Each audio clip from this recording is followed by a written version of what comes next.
Okay mga sir, welcome back na naman sa ating channel. For today's video, share ko sa inyo itong gamit nating pang crimping tool. Ayan, hydraulic yan, YQK 300.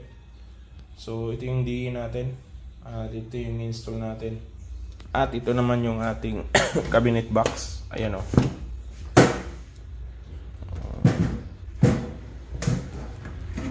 Yan o.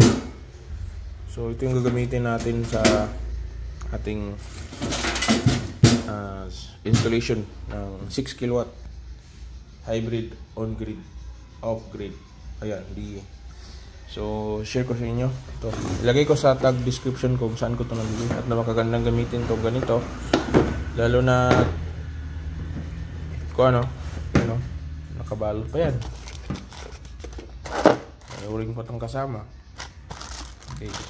So, mas maganda yung malaki kaysa yung maliit. Madaling masira yung maliit. Mahirapan kayong mag-crimp pag maliit.